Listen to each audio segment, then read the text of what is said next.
SS증권 방송 시청자 여러분 안녕하세요. 여러분들의 생활에 활력을 불어넣는 비타민 같은 시간, 이윤희 스마트 생활 정보입니다. 제가 오는 길에 부슬부슬 이렇게 가을비가 내리기 시작하더라고요. 이 비가 지나고 나면 이제 내 주변의 모든 것들에는 가을이 내리지 않을까, 이런 생각이 들었습니다. 네, 가을에 또 놓칠 수 없는 게 패션인데요. 10월 첫날의 패션 정보 지금부터 함께 하겠습니다.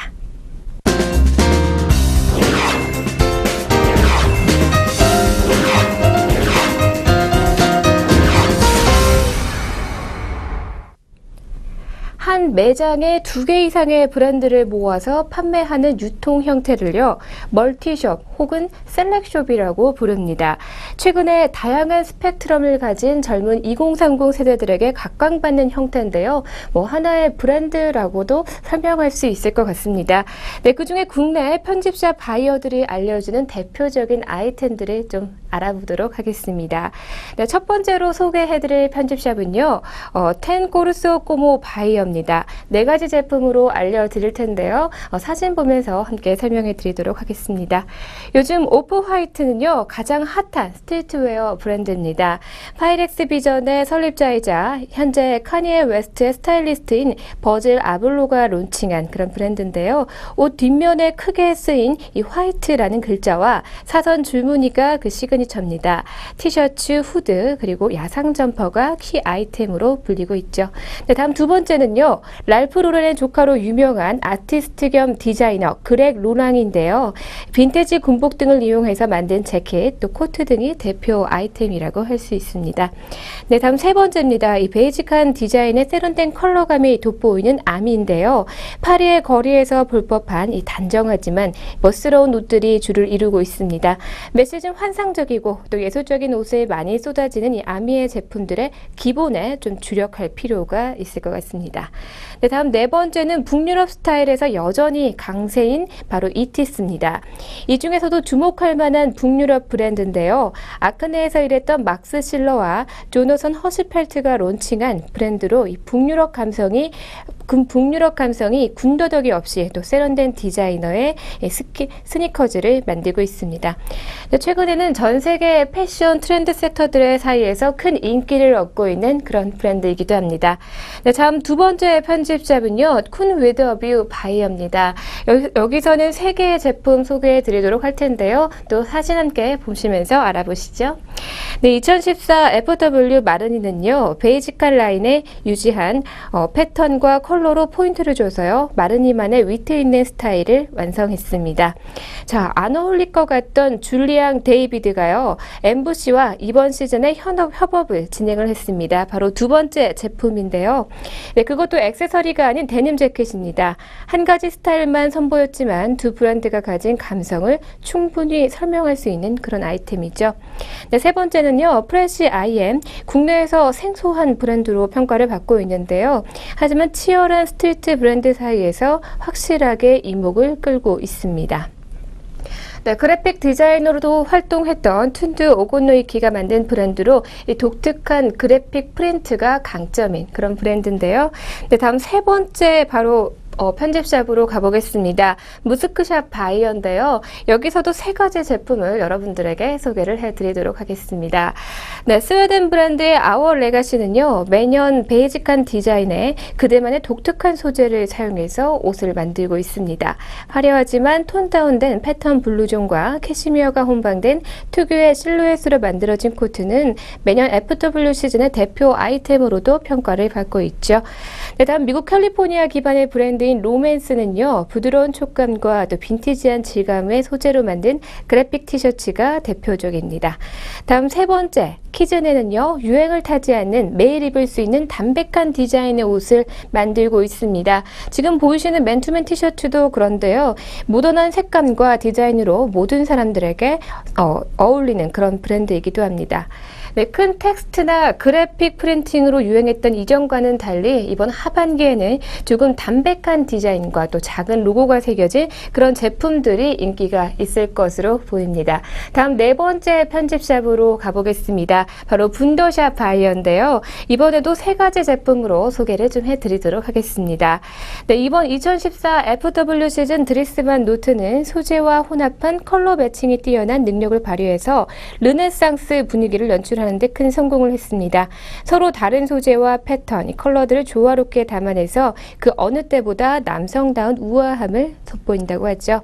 다음 두 번째, 이 지방시의 아트 일러스트레이터 출신인 마르셀로 볼로는요, 뱀과 새 동물을 통해서 영감을 얻은 일러스트로 유명합니다. 2014 SS 시즌에서 고공비행한 이 브랜드는 이번 시즌 농구, 스케이트보드, 레이싱 등 다양한 스트리트 스포츠에 관여를 했다고 합니다. 네, 다음 세 번째는요, 아이웨어 브랜드를 대표하는 마에키타와 메종 마틴 마르지엘라가 만났습니다. 이들 브랜드가 갖고 있는 역사와 발자취만으로도 결과물에 대한 긍정적인 기대를 하기에 충분한 그런 아이템들입니다. 네, 이렇게 몇 개의 편집샵들과 함께 아이템들 알아봤는데요. 어떠셨나요? 너무 빨리 지나가서 잘 보지 못하셨을 수도 있지만 여러분들에게 맞는 브랜드, 이 편집샵에서 찾아보셔도 좋을 것 같습니다.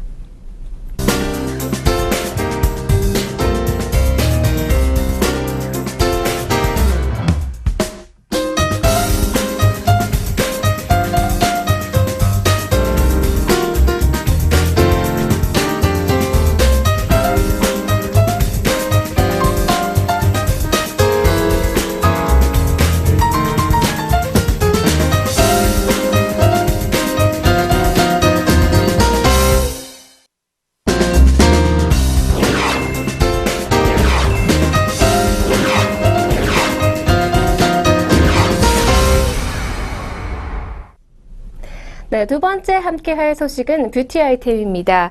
남자 피부의 최대 고민이죠. 노화와 트러블, 그리고 눈에 띄게 번들거리는 피지까지 갑자기 두드러지기 시작하는데요. 바로 가을철, 환절기입니다. 갑자기 낮아진 온도와 선선해진 바람, 그리고 여전히 강한 자외선은요, 우리 피부에 여전히 해로운 요소기도 한데요. 피부 트러블 케어는 마치 공부와도 같기 때문에 기초를 제대로 쌓지 않으면 좋은 결과를 절대로 얻을 수가 없습니다. 매끈한 피부를 꿈꾸는 분들을 위해서 이 특별한 솔루션을 좀 준비를 해봤는데요. 자, 이제부터 저와 함께 피부의 우등생으로 거듭나 보시길 바랍니다. 네, 첫 번째는요, 우리 남자분들이 가장 많이 하는 착각 중에 하나죠. 좋은 피부는 스킨케어 단계에서 결정된다라고 믿는 겁니다. 하지만 아닙니다. 얼굴을 씻는 것이 가장 중요한데 말이죠. 얼굴에 이 부족한 영양을 공급하는 스킨케어도 물론 중요합니다. 하지만 그만큼 중요한 것은 자기의 얼굴을 깨끗하게 세안해서 씻어내는 건데요. 외부에서 달라붙는 이 오염물질과 내부에서 분비되는 피지, 그리고 피지가 오랜 시간 쌓여서 만들어진 각질층, 아침에 바르는 자외선 차단제 잔여물 등 트러블을 유발하는 결정적인 요소들이 정말 많은데요. 이런 것들을 제대로 씻어내지 않으면 스킨케어의 씻어내는 것 자체가 이 스킨케어의 시작이라는 점을 좀 명심하셔야겠습니다. 세안부터 꼼꼼하게 하는 것이 중요한데요. 지금 사진으로 나가고 있는 이 자료들, 스킨케어의 아주 기초적인 이 스크럽과 또 클렌저들을 소개하고 있습니다. 이렇게 스크럽을 통해서 묵은 각질 제거하시는 게 바로 꿀피부를 위해서 해야 할 일입니다. 만약 이렇게 스크럽 하시는 것조차도 귀찮아지신다면 각질 제거 효과를 겸비한 클렌징 제품을 사용하시는 것도 좋을 것 같습니다. 네, 세안 단계에서 제거하는 것이 노폐물만이 아닌데요. 바로 얼굴에 필요한 유분기와 영양분도 함께 씻겨나가게 됩니다. 네, 그렇다면 당연히 다시 채워 넣어야 할 텐데요. 클렌징 거품과 함께 씻겨나가는 이 영양분을 보충하는 것은 물론 이 수분을 채워 넣는 데는 역시 수분 크림이 제격이라고 할 수 있습니다. 얼굴이 금세 번지르르해지는 지성 피부라도 수분 크림은 꼭 발라주는 것이 좋습니다. 왜냐하면 왜냐하면 유분과 수분은 엄연히 다르기 때문에 그 밸런스는 꼭 맞춰 주시는 것이 좋습니다. 피부 안쪽부터 수분을 꼼꼼하게 채워 나가다 보면요, 매끈하고 또 촉촉한 피부를 완성해 가실 수가 있습니다. 네, 피부의 건강은 아주 기초적인 것, 바로 세안에서부터 시작을 하는데요.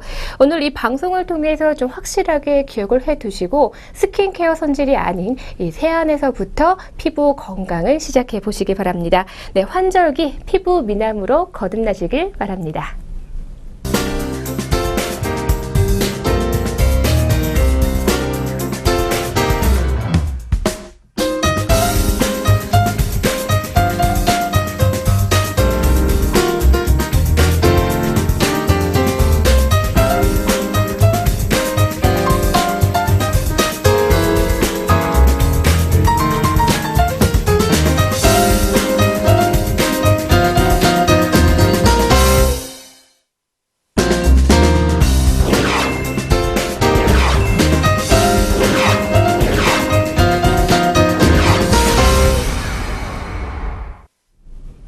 네, 세 번째는 디자이너를 알아보는 그런 소식인데요. 절제된 우아함을 표현한 이 무채색의 마술사 조르지오 아르마니에 대해서 오늘 알아보도록 하겠습니다. 네, 1982년 4월 5일 이 조르지오 아르마니가 타임의 표지에 등장했을 때 그는 1957년 크리스티앙 디오르 이후 두 번째로 타임지 모델로 등장한 디자이너가 됐습니다. 그는 그레이와 베이지 등 이 무채색 계열의 색조로 남성과 여성의 파워 드레싱을 주도하기도 했는데요. 아르마니는 때때로 이 80년대 샤넬이라고 불리면서 거의 모든 남성복 디자이너들에게 영향을 줬습니다.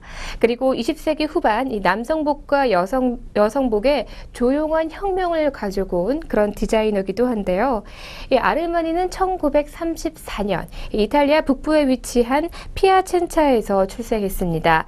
전쟁을 겪으면서 생활고에 시달렸던 아르마니는 가족들의 바람대로 밀라노 국립의대에 진학을 하게 됐는데요. 하지만 자신과 맞지 않는다는 것을 깨달은 후에 의학 공부를 2년 만에 중단하게 됩니다. 그는 진로에 대한 고민을 아는 채 군에 입대하게 되고요. 군 복무 중이던 1957년 우연한 기회에 밀라노의 리나첸테 백화점의 쇼윈도 디스플레이 일을 시작하게 됩니다. 뒤이어 백화점 광고 판촉부의 보조 사진사를 거쳐서 남성복 구매 업무 담당자로 1963년까지 백화점에서 일하게 됩니다. 네, 백화점에서 그가 일을 시작하게 된 것은 단순히 경제적인 이유 때문이었고요. 이런 상태에서 출발을 했지만 그는 패션의 직업을 삼는 것에 대해서 뚜렷한 목표의식도 없는 상태였다고 합니다. 하지만 패션 분야에서 여러 가지를 경험하면서 그의 창조적인 능력이 발휘되기 시작하는데요. 나는 아틀리에가 아닌 백화점에서 출발을 했고 고객과 직접 부딪혀온 결과 옷에 대한 새로운 방식을 찾을 수 있었으며 그것은 나의 인생이 될 것임을 깨달았다라고 그는 그의 전기에서 회고를 하게 됩니다. 당시 그는 백화점의 머천다이저 근무를 통해서 패션의 산업적인 관점에서 분석하게 됐고요. 고객의 취향을 파악하는 그런 안목도 함께 갖추게 됐습니다. 훗날 디자이너에게 필요하고 또 중요한 요소들을 백화점을 통해서 그는 배워갔던 거죠. 네, 백화점에 재직 중이던 1961년이죠. 지인의 소개로 디자이너 브랜드인 니노 세루티의 보조 디자이너로 그는 들어가게 됩니다. 조르지오 아르마니는 패션 바이어에서 패션 디자이너로 변신하게 되는 그런 계기가 된 것인데요. 니노 세루티는 그를 한 달여간 이 공장에서 훈련을 시킨 다음에 곧바로 히트맨의 디자인을 맡기게 됩니다. 아르마니는 히트맨의 브랜드를 위해서 일반 남성복에 쓰이던 것보다 가볍고 또 부드러운 소재를 활용해서 선택을 했는데요. 보다 차가운 컬러를 채택을 했다고 합니다. 또한 남성 슈트의 딱딱한 격식을 파하고 보다 여유 있으면서 또 편안해 보이는 그런 젊은 스타일로 그는 바꿔가기 시작했다고 합니다. 1970년 니노 세루티에게서 독립한 후에 아르마니는 힐턴, 로에베, 웅가로, 에르메넬 질도 제니아 등 이탈리아와 프랑스 그리고 스페인의 브랜드들을 대상으로 한동안 프리랜서 디자이너로 활동을 하기 시작했는데요. 1981년 남성 잡지 GQ는 아르마니를 최고의 남성복 스타일리스트로 선정을 했고요. 또 최고의 남성 패션 디자이너에게만 주는 커티삭 어워드를 수상하기도 했습니다. 1983년 미국 패션 디자이너 협회상, 1987년에는 아카데미 의상상을 그는 수상을 하게 됐는데요. 1990년에는 미국에서 11월에 한 주간 조르지오 아르마니를 위한 감사 주간을 지정할 정도로 이 디자이너로서의 재능에 빛을 발하며 많은 명성을 얻어갔다고 합니다. 1970년대 말부터 또 1980년대까지 아르마니는 빠르게 변화하는 사회 속에서 여성의 역할에 많은 변화를 갖게 될 것을 예상하면서 그는 재킷을 바꾸기 시작했는데요. 그는 해체를 통해 전형적인 재킷의 형태를 부드럽게 하고 길이와 비례의 변화를 주면서 여성들에게 그간 익숙하지 않았던 권위를 부여하게 됩니다. 그때까지 여성복은 눈에 띄게 화려하거나 우아한 색상, 주름 장식과 다양한 액세서리들이 인기를 얻었는데 이는 여성이 사회를 맡고 있거나 또 맡고 싶어하는 좀 더 활동적인 역할과 대조적인 것이기도 했습니다. 아르마니는 그의 파워 슈트 재킷을 통해서 여성복의 조용한 혁명을 불러일으키기 시작했는데요. 바로 패션사에서 매우 중요한 역할을 하기도 했습니다.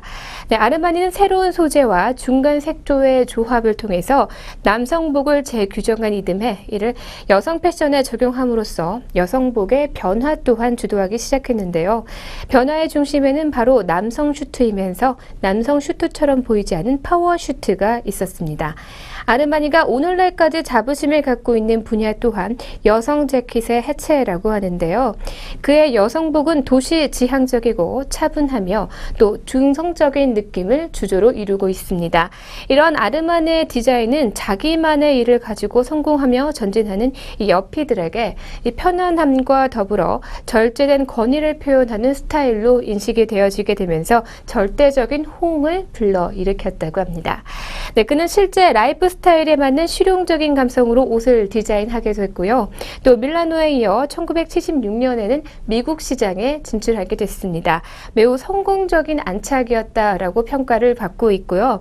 1970년대 후반부터 또 1980년대 경제활동에 뛰어든 미국 여성들이 회사를 다니면서 언제든지 입을 수 있는 동시에 여성들의 매력을 극대화해서 나타낼 수 있는 옷으로 아르마니의 파워 슈트를 선택을 했다고 합니다. 1983년 가디언과의 인터뷰의 내용을 보면요. 여성복에 대한 아르마니의 시각을 잘 보여주고 있습니다. 그는 나의 옷은 경제력 있는 부자 여성을 위한 옷이며 티네이저를 위한 옷이 아니다. 내가 말하는 부자 여성이란 스스로 옷을 살 수 있는 금전적인 여유가 있으며 낭비하지 않은 여성이다. 패션에 대해 생각할 수 있는 성숙한 여성이며 무엇을 입을지에 대해 고민하는 여성이다. 여성들이 어려 보이고 싶어 하는 것은 당연하지만 어린아이나 베이비돌처럼 보이고자 하는 자는 트렌드를 자연스럽지 못하다고 생각한다라고 그는 전했습니다. 미스터 헐리우드, 바로 셀레브리티의 의상을 의상의 대부라고 불리는 아르마니인데요. 어린 시절에 넉넉하지 못했던 그의 성장 때문에 아르마니는 알프레드 히치콕과 르퀴노 비스콘티의 영화를 보면서 현실의 초라함을 잊곤 했다고 합니다. 영화를 통해서 훗날 자신의 패션의 본거지가 되는 헐리우드를 처음 만나게 됐는데요. 그는 현재까지도 여전히 고전 영화들에 대한 열정을 갖고 있고 이 40, 50년대 헐리우드의 글래머러스한 특징들을 자신의 컬렉션에 종종 반영하고 있습니다. 그래서 오늘날의 이 아르마니는 미스터 헐리우드라고 불릴 만큼 스타들 사이에서 매우 유명한데요.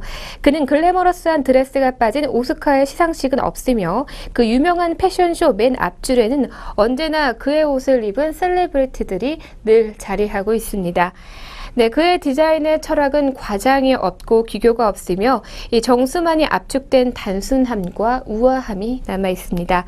아름답고 완벽한 재단으로 유명하며 뉴트럴 컬러를 선호하고 있고요. 현대적이고 화려하지만 절제되고 차분한 재킷으로 그 기술과 예술의 완벽한 조화를 이뤘다고 그는 평가를 받고 있습니다. 또한 소비자와 함께 가기 때문에 그의 패션의 성공의 키워드는 또 소비자와 함께 가는 그의 사상이라고 있다고 할 수 있습니다. 네, 아르마니는요, 이 사생활에 이르기까지 모두 절제되고 또 엘레강스한 컨셉트를 유지하는 그런 디자이너로도 참 유명한데요. 그는 노출을 꺼려해서 이곳저곳의 모습을 잘 드러내지 않는다고 합니다. 패션 파티에도 거의 드러나지 않는다고 하는데요. 하지만 그의 드레스는 오스카에 매번 등장하는 것과 달리 그는 한 번도 오스카 시상식에 나타내지 않고 오스카 시상식에는 단 2번만의 모습을 드러냈을 뿐이라고 합니다. 네, 아르마니는 그의 자신을 얘기할 때도 부드러운 진화를 통해서 조금씩 변화해 나가고 있고요. 또 현재까지도 멈출 기운을 보이지 않고 있는 그런 디자이너이기도 합니다.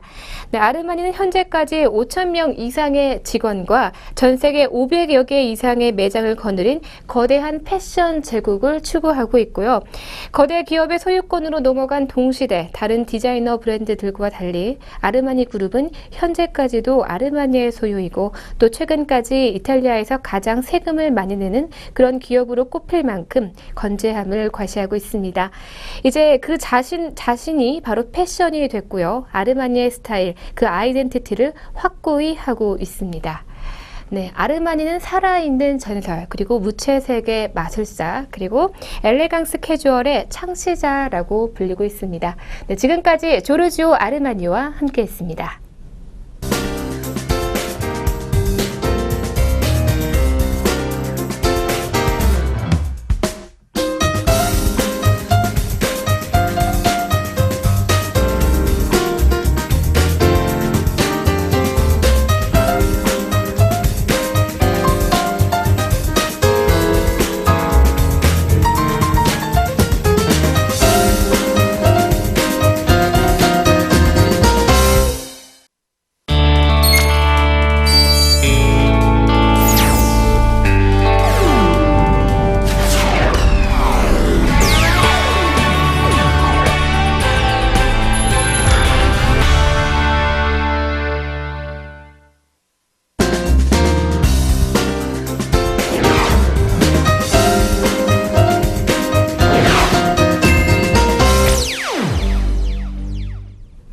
오늘의 관련 스톡 시간입니다. 네, 지금까지 패션과 뷰티 정보 여러분들에게 알려드리고 있는데요. 주식을 사랑하고 또 관심 있어 하는 여러분들에게 종목 하나쯤은 알려드려야겠죠. 2개의 종목 준비했습니다. 지금 아시안 게임이 열리고 있고요. 4일에 폐막하게 되는데요. 이렇게 스포츠 경기가 한번 다녀가면 스포츠 의료에 대한 관심이 높아지고 있습니다. 네, 스포츠 패션과 관련된 종목인데요. 종목 번호 111770 영원무역입니다. 영원무역은 아웃도어와 스포츠 의류 그리고 신발과 백팩의 제품을 수주받아서 방글라데시와 중국 그리고 베트남, 중남미 지역의 현지 공장을 이용해서 OEM 방식으로 수출하고 생산하는 업체인데요. EU 지역의 무관세 수출과 경쟁국인 중국의 인건비 상승으로 방글라데시의 의류 사업을 급성장하면서 영원무역의 매출 성장이 기대되고 있습니다. 영원무역은 아시아를 중심으로 한 아웃도어 의류를 꾸준히 수요하고 확대감으로써 당분간 이 우호적인 영업 환경이 조성될 것으로 기대되는 종목입니다. 네, 다음 두 번째 종목은요, 패션 자파와 관련된 종목입니다. 종목 번호 026040 로만손입니다. 주얼리 사업과 핸드백 그리고 손목시계 사업을 영위하고 있고요. 자기 브랜드의 디자인과 유통망을 확보해서 생산은 외주 생산 시스템을 유지하고 있습니다. 주얼리, 핸드백 그리고 손목시계 매출 비중이 각각 60%와 8% 그리고 31% 수준입니다. 주력 부분인 주얼리 사업은 경쟁 우위 요소는 이 디자인과 마케팅의 핵심 역량을 집중하고 있어서 티아라를 기본 컨셉으로 우수한 디자인과 또 소비자들의 감성을 자극하는 스토리텔링 마케팅 등을 또 들 수가 있을 것 같습니다.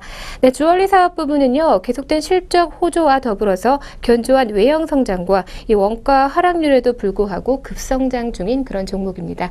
네, 지금까지 오늘의 관련 스톡 영업무역과 또 로만손에 대해서 알려드렸습니다.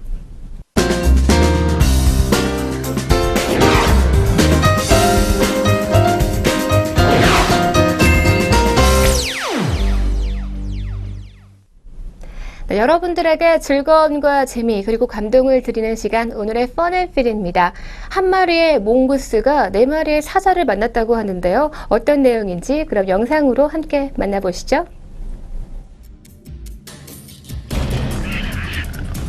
Lions are supposed to be the kings of the jungle, but no one told this plucky little mongoose, who dramatically took on these 4 lions and escaped with his life.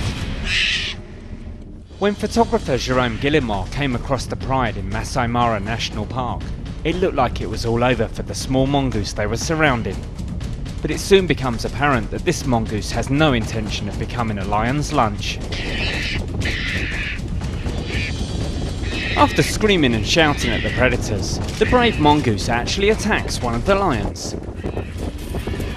The surprise created by this attack buys the mongoose enough time to escape to a nearby hole in the ground. But rather than staying safely beneath the surface, he re-emerged, even more determined to take the fight to the lions. Stunning them with its ferocity, the mongoose easily outruns. 네, 한 마리의 몽구스가 네 마리의 사자에게 둘러싸여 이 사자의 점심을 내보내는데 이렇게 소리를 지르고 도망가는 몽구스가 결국에는 도망을 치게 됩니다. 살고자 하면 죽을 것이고 또 죽고자 하면 살 것이다 라는 말이 떠오르기도 한데요. 하지만 요즘 세상은 이 말보다는 살고자 소리쳐야지만 더 잘 살 수 있는 그런 세상이 아닐까 하는 그런 생각이 듭니다. 네, 오늘의 펀앤필은 여기까지입니다.